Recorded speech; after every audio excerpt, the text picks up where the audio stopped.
Hey guys, Jeff here with Martin Survival. So today I'm going to go over a wild edible plant with you, and it sits right behind me in this juniper tree. This is called Juniper mistletoe. Now the Serrano, the Chemehuevi, and the Cahuilla use this for a survival food for years and years. So stay with me and let me show you what parts you can harvest and eat.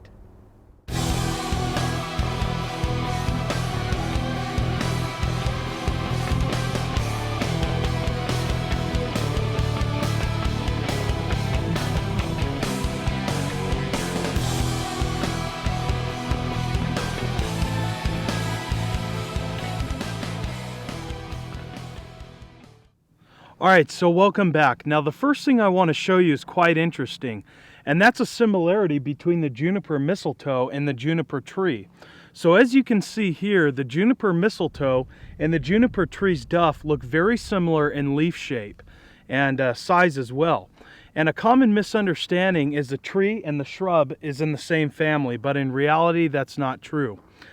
What this is, it's a parasite that embeds itself into this tree. I've seen mistletoe on the juniper tree, of course, ironwood. I've seen it on the catclaw acacia, pinyon, the creosote, honey mesquite, and much more. Now, with that being said, you got to be extremely careful because most mistletoes are toxic to humans. The only two that I know of that are edible is the juniper mistletoe and the pinyon mistletoe. So you got to be very careful.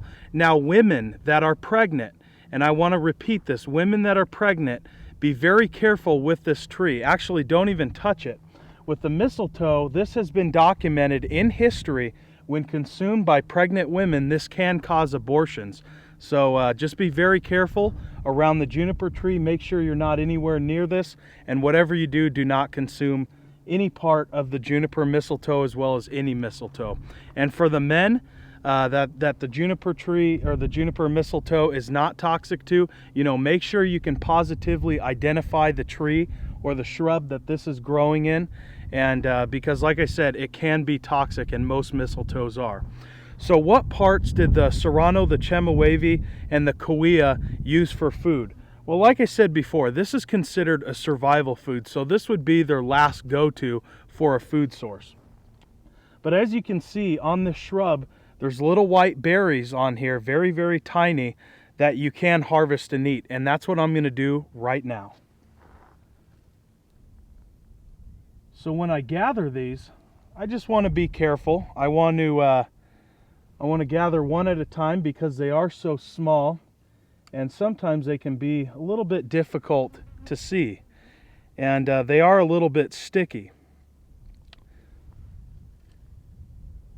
So I just have a small amount here, and that's exactly what you want to do with the mistletoe. You want to harvest a very small amount and do not consume very many. This is extremely bitter in taste. So what I'm going to do is I'm going to have a snack right here with this juniper mistletoe.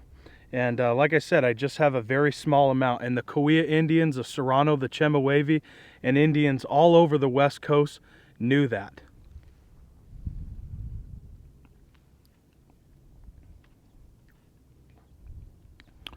So at first you get a very sweet taste, but as the flavor develops, it becomes very bitter.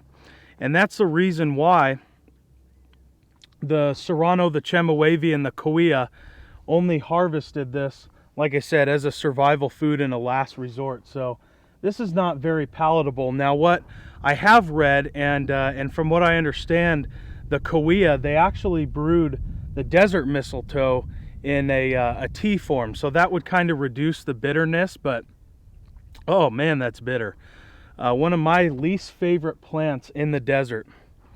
I much rather have stuff like lamb's quarter, sow thistle, and even stinging nettles. It's very bitter, but is edible, like I said, in small quantities. And that flavor kind of remains in your mouth and in the back of your throat. So just a little bit bitter, but like I said, sweet at first. At first you definitely get that sweet taste.